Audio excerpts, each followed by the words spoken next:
everyone. Welcome to another edition of Family Matters. Look, I have an amazing array of guests, but this one I put in the extraordinary category, and I think over the coming minutes you'll understand why. It's an extraordinary situation, an extraordinary story, and an extraordinary person. And so it's my real pleasure to introduce Paivi Rasanen. She is a Member of Parliament in Finland. She's a former minister in Finland. She is a party leader. She is a medical doctor. She is someone who, well, she was telling me, a mother of 5 and a grandmother, I had to look at my notes, of 12, which is marvellous. So Paivi, welcome to the show. Thank you so much. I'm happy to be here. Look, thank you so much. You and I have chatted before on a radio show, and I wanted to bring your story to an even wider audience because what you are going through, and I want to stress that to listeners, Paivi or Ms. Rasanen is still going through this situation, is beyond extraordinary to me. But you're my guest, and I would love you to explain to our viewers and listeners just what is happening to you there in that beautiful country of Finland. Yes, thank you. So I have been 30 years as a Member of Parliament. So I have been in Finland in public life so long time. But the 5 last years, they have been very, very peculiar and surprising. I could never believe that I would be in this kind of situation. 5 years ago, the Finnish Evangelical Lutheran Church, which is my church, and my husband is pastor of that church, it made a decision to support the Helsinki Pride Parade, both financially and also publicly. And it was a shock to me. It was a very big disappointment to many other of my friends. Many decided to resign the church. And I was also praying that what should I do now? I have been an active member of the church. And then I was very worried about that the leadership of the church, the bishops, they will undermine the people's trust on the Bible, because if people lose their trust on the Bible, what Bible teaches, it is not anymore question about gender or marriage. It is also about their salvation to the eternal life. And I had a Bible. I took a photo from the book of Romans, first chapter, where Apostle Paul teaches about the same-sex relationships. And I wrote an update to Twitter and asked the bishops that how does this fit what you have proclaimed, what you have said, how does this fit to the foundation of the church, to the Bible? And after that, there began a discussion about this issue, and some citizen made a criminal complaint about this, and the police started to investigate the case. And in fact, I was about 13 hours interrogated in a small room in police station about these issues. When this came to public, there became more and more criminal complaints and accusations about my other writings, because I have been always open about my Christian faith. I have been in many debates and in many radio and TV programs. I have written books and so on. So there became altogether 3 accusations against me about one pamphlet, church booklet that I had written already 2004, and then there was a radio program about subject that what would Jesus say about homosexual relationships. And then, so I have to say that the situation was very absurd. I was sitting on the police station, and the police was asking me about very theological issues. I had the Bible on the table. He asked that what is the message of the Romans? What is it about its first chapter? What do you mean by the word of sin, word of shame, and so on? So there was a joke. Yes, it was. And at that time, there was a joke in social media that Paivi Rasanen is once again going to have a Bible study on the police station. Yes, but the police, he didn't find any crime in my writings. I have not spoken any hate speech against anyone. I have all the time I have said that the Bible teaches that all people are equal. We are all created as the image of God, and all have the same human dignity. But it is the God who says what is sin and what is not. And sin is a theological concept. It is something between God and man. So the prosecutor general was not satisfied with what the police had investigated, and she ordered the police to continue, and then she decided to file up the charges against me. So I have been now twice in court, first in Helsinki District Court, and 2022, and last year I was in Helsinki Court of Appellate, because Court of Appeal, because the prosecutor was not satisfied with the result of the court of Helsinki District Court, because they acquitted me from all these charges. There were 3 judges who didn't find any crimes from the writings.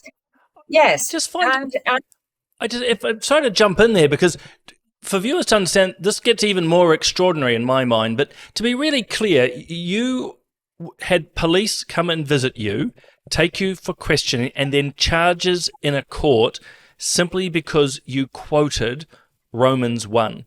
And you quoted it or tweeted, to your own church. I mean, this is the start of something beyond madness in my thinking.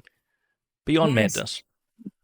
Yes, we have in Finland, we have law about agitation against minorities.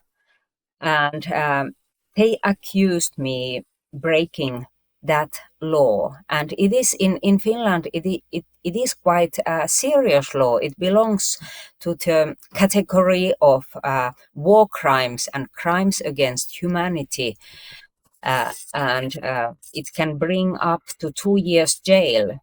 And the prosecutor general was accusing me of agitating against sexual minorities. Can I just draw that out again for listeners? Because when I have found, when I initially read your case a while back, and someone like myself, Paivi, is reading at speed, that some of the details passed me by. You are being charged criminally, so this is not a civil case, it's criminal law under Finland's war crimes, because your words have offended a minority. I mean, again, I can't quite find the right words between madness and extraordinary. I mean, what's the general public's reaction to this? Do they see it as overkill, or do people now think it's appropriate to use war crime legislation against Bible-quoting Christians? So I have to say that I have got a lot of support from different circles. Of course, the Christians, they have been appalled for this case, and I have got a lot of support from many Christians, but also from many atheists and other beliefs, and also some gay people have very publicly supported me, and they say that even though that they disagree with me, they think that it is my right to defend my freedom of speech and to say what I believe. So What's striking is that they've pursued you so aggressively. I mean, you've said they took you, well, a private citizen complained, they've taken you to a lower court, and yet the prosecutor general, did you say, decided to up the ante? They've pushed it even further. They seem very determined not only to get you, but importantly to try and get any, well, effectively Christian conversation to be declared hate speech. Yes. I have to say that they have taken me as a precedent. I think that the prosecutor general wants to test this case. When she was nominated to her office as prosecutor general, she told that she will fight against hate speech. And I think that in the prosecutor's office there are people who are they have very close connections to the LGBT advocates. And in Finland, we have now in our society and also inside the main church, we have some kind of cultural war between Christian values and these LGBT values. And I think that they chose me to test where are the boundaries of legal speech. Just again, I'm sorry I keep using the word extraordinary, but when there's a contest of values, and you've mentioned here that some segments of the LGBTQA plus community and Christian community, amongst others, by the way, I'm sure the Muslim community and others would have different views. We normally discuss these things. We debate in the public sphere, but this seems exceptionally heavy-handed, that there is to be no debate. I want to stress it again to viewers. You are a member of parliament. You're a former minister. You're a medical doctor. You're a party leader. And they're trying to destroy you, so you cannot have this view. I mean, it's beyond reckoning. Yeah, yes, it really, it has been absurd. And I think when I was sitting in the police station, it was really an unreal feeling, because just some years ago I had been the Minister of Interior. I was the boss of the police, and then I was sitting there, and it came to my mind the situations.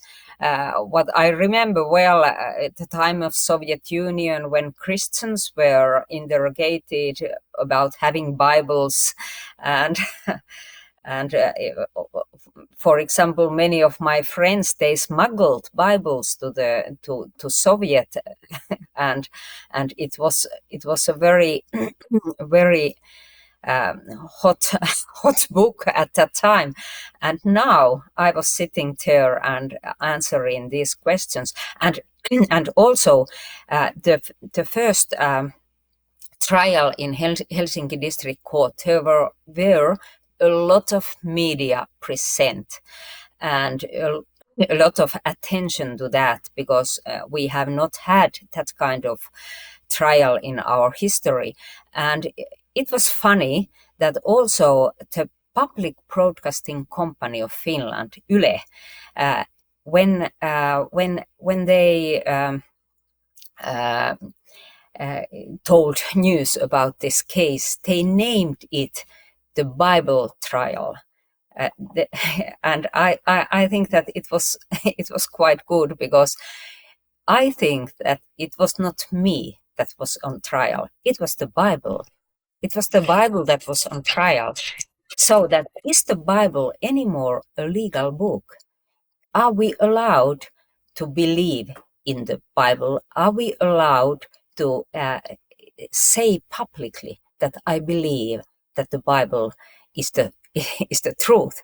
And in fact, the prosecutor general, she has stated in public, even before my trial, she stated that if I would be convicted, she said that the Bibles can still be in libraries, and you are allowed to discuss about Bible. But what is crucial, where is the red line, is if you publicly say that you agree with the Bible. So I think that if I would be finally convicted in this case, it would mean that the time of the persecution against Christians, it would start, because then it would not anymore be legal to say that you agree with the Bible, that you agree what Apostle Paul said in the first chapter of the Romans about marriage. Oh, you're obviously the one going through this, but to me, you're 100% correct. That they're obviously going after you. You're the one in the court, but actually the bigger prize is to ban the Bible and to ban Yes. Christian expression. Yes. If you don't mind me asking, it's a historical question. I mean, how long has Christianity been in Finland? Oh, it has been since 1500 when yes, we have a very long long roots in Christianity in Finland, and we still have, of course, we have a lot of active Christians, Bible believing Christians in Finland. And that's sort of my point. I mean, it's been there for so long, 1,500 years in your country, still believing people. And I would argue a number of other religious traditions would echo the thoughts of Romans, that by legal means they're trying to shut you down. Yes, and in fact, the policeman who interrogated me 3 times, altogether 13 hours, he stated after that, his public statement was that he didn't find any crime from my writings, and he said that for example, if my book, what was in charge, if it would be banned, then the Bibles also should be banned. He said it. Because there are the same texts in the Bible. And he said that on his opinion, you should talk about these issues publicly. You should debate, you could disagree, but this is not to be put on trial as a criminal case. But the prosecutor disagreed.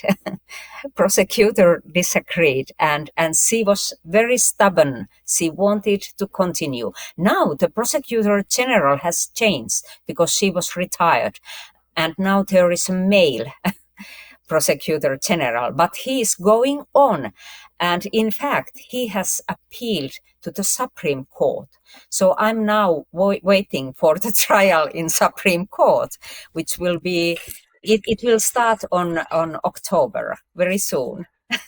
I was going to lead you, well, you've led yourself there again to let listeners know that you've been through this not once, not twice, but you will go through it for a third time. But before we touch on that third trial, and I'm sure the toll that it's taking on you, but I'd be fascinated something you'd shared with me once before, which is sort of how this opportunity, particularly in the police station, 13 hours, and as you said, you're a former Minister of the Interior, so responsible for police, but I think you phrased it to me, Paivi, that you had 13 hours to speak the biblical message. you were able to actually speak the gospel message or the message of Acts to these police officers and into the wider Finnish public.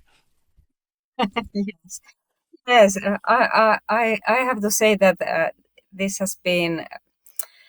I have felt all the time that this process has been in God's hands. This has been my calling, and it has been my time to tell the good news of gospel, to tell about Jesus. What is the solution to the problem of sin to a very wide audience in Finland? And first, in the police station, it was so nice because the police asked me very theological issues, and he asked me, could you tell the whole message of the book of Romans? I said to him that, do you really want to hear? And he said, yes, go on. Because the book of Romans has been so important for me in my life. I have found the message of gospel from just the book of Romans, that Jesus has died for my sins. And it is the solution to the problem of sin. And I could tell him how I found Christ in my life and how important the book of Romans was for it. And I read to him the verses also from the third chapter, where Apostle Paul tells the core message of the Bible, the gospel, and the same message I could bring also to the courthouse and to many situations where the press conferences that were straight from the courthouse to Finnish homes. All the Finnish media was there, and I was happy and so thankful that I had these opportunities. In fact, without this process, without these accusations, I would never have had these chances, these opportunities so widely to tell the message of the gospel. And so I think that there has been God's good plan behind this all. He has turned what was meant to be bad. He has turned it as to God good. And I have got from Finland many messages from people who have told that during this process they have found Christ. They have found Jesus to their life. For example, there was a young man who phoned me, and he told that he was listening from radio my talk from the courthouse, and I told her about Jesus, how can you pray him to your life, and he will come. And then he said that he didn't know anything about Christianity, but after that program, he decided to pray, and he prayed, and now he has been 2 years as a Christian. He has been in church, and he is now even as in some kind of leadership position in the church life. And I have got many similar messages. So I think that God has used this. It's one. Well, it is wonderful. If I might make the theological point, it's often through that suffering, the moments of the cross, where the world thinks it's defeat and death, when actually Christ shows the opposite. It brings about life. But I'm still sorry that you're going through this, because this must be, if you don't mind me asking, because it is slightly more personal, how are you coping with this? This is a lot of pressure, even for someone who is a politician. I've been a politician as well. We're used to public life and being critiqued and abused, but this is deeply personal and ongoing. How have you found the strength? That's probably the question I'm trying to ask. Of course, this has taken a lot of my time. and because I'm also busy in Parliament, and I have a big family, and I would love to be with my grandchildren and so on. So this has taken a lot of my time, and of course there have been many dark moments during these years, but all the time I have had a very strong feeling that this has been in God's hands, and there has been a purpose, uh, and and that this has been my calling to defend freedom of speech, especially freedom of faith, and also bring these biblical truths and the message of gospel to the wider audience.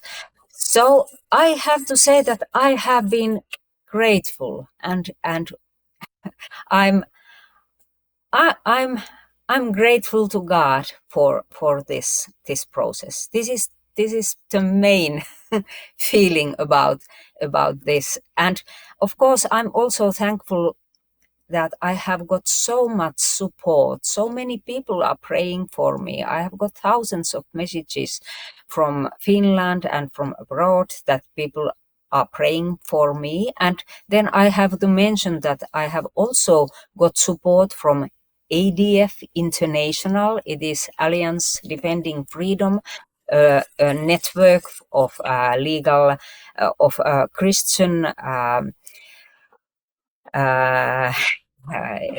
law people. They are amazing. Paul and the team are incredible. I'm delighted they're in behind you. Yes, they have been behind me, and I didn't know about ADF International before this case, so I'm so happy that I have got to know these lovely, wonderful people who have supported me. So I'm coping well, and and I'm I have calm mind. I I believe that whatever happens, it is God's will. So I'm ready to take what is coming. Well, last couple of quick questions then. One is, it's sort of stepping back from the biblical quote itself. It is that free speech element that we've briefly touched on. Have you found a whole lot of unlikely allies or a stronger amount of support within Finland than you expected? Because even people who don't like the Christian message surely must be going, she's allowed to say this. This is free speech. This is a modern liberal democratic society, supposedly. So have media, other politicians, I suggest people even within the LGBTQ and other communities who have probably got in touch with you and said, we're backing you. Yes, I I have got a lot of messages of support, but what is quite funny, I have got those support and statements of support, but very much of them privately. So there are many people who are not, they are afraid to support me publicly, because I think that there is so much pressure, for example, against the politicians, that they don't want to give any public statements in favor of me, and so many people are afraid of this case. I can see, and I think that the most dangerous consequence of this kind of cases is that it brings it brings people to be afraid, and it brings self-censorship to people that but there are some people who have also publicly supported me. In fact, in the beginning, the mainstream media of Finland, our main newspaper, it took a stand against me, and it it has been, I have found that it has been quite difficult for them, for example, to admit that I got a victory from these two trials, unanimous victories. When they wrote about this case, they wrote that nobody won this case, even though I won it. So they could not admit that I got the victory. So they have decided to stand for the LGBT advocates who are against me and who would like to have me punished for this case. Who would like to have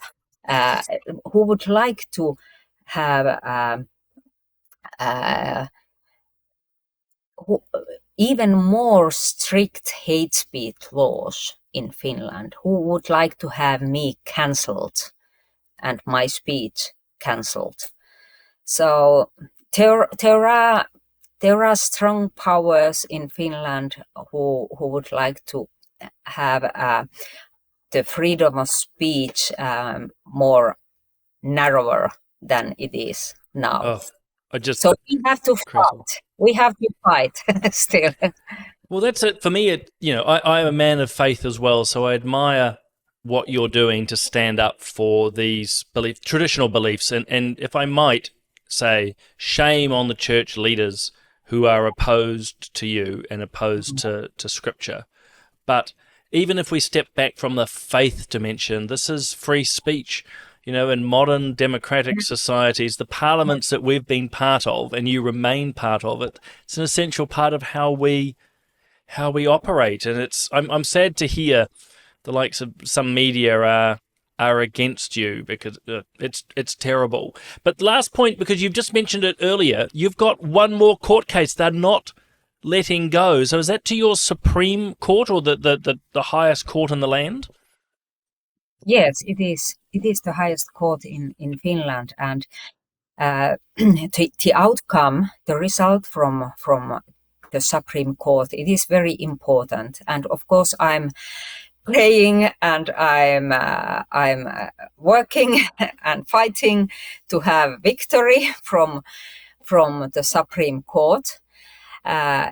And if I would get it, it would be a very strong precedent for the freedom of speech, freedom of faith, and it would have also ramifications to other European countries which have very similar laws. So in many European countries, they are waiting for the result of this Supreme Court. But of course, I have to have a humble mind. And there is also the possibility that it would not be in my favor, and it would be dangerous. So definitely, which is why we watch it very closely down here, because we've certainly found with these progressive, often secular movements, they look to other jurisdictions, and if Finland went down the anti-free speech route, as you say, Europe would take interest. New Zealand, Australia, Canada would all take interest too, and it's dangerous, says me to you, at so many levels. So can I just ask one last question, which is how can people in New Zealand help you over these coming? Is there anything we can do? So you are helping now me, because the more people know about this case, I think it is good also for you in New Zealand and in other countries that you are awake and you are defending your freedoms, freedom of speech, freedom of faith. And the more this case gets also international attention, it hopefully also would have an impact to the situation in Finland. For example, our media. I'm happy that sometimes our media, they have to admit that there is a lot of interest and a lot of attention to the case abroad. And even though that now our media in Finland, they would like to be silent about, for example, if I win the case. I have noticed it. But and of course, I'm very grateful for all prayers for me and for Finland, because we need it in Finland. And I pray, and I want that people that pray that also this case, the Supreme Court case, would give me chances to speak publicly about this issue in TV, in radio, in our media, and to tell also the good news of gospel that Jesus has died for our sins. He is the solution to this problem of sin. Well, I think that's beautifully rounded out, if I might say so. Again, you're the one going through this horrid situation, but I think actually your faith shines through so strongly of how you are carrying this cross, if I might, Paivi. And look, be assured of our prayers. I know, look, we have thousands of people who view these podcasts, some of faith, some of not, but for those of faith, they'll certainly pray, and I'm confident those that do not will both be heartened by your message but support your cause, because freedom of speech, freedom of belief, freedom of faith is so important. And may I finally say, go well. We'll be following this very closely in the coming weeks as you head to this final trial. So, Paivi, thank you so much for coming on and all that you do also as a Member of Parliament. Thank you so much.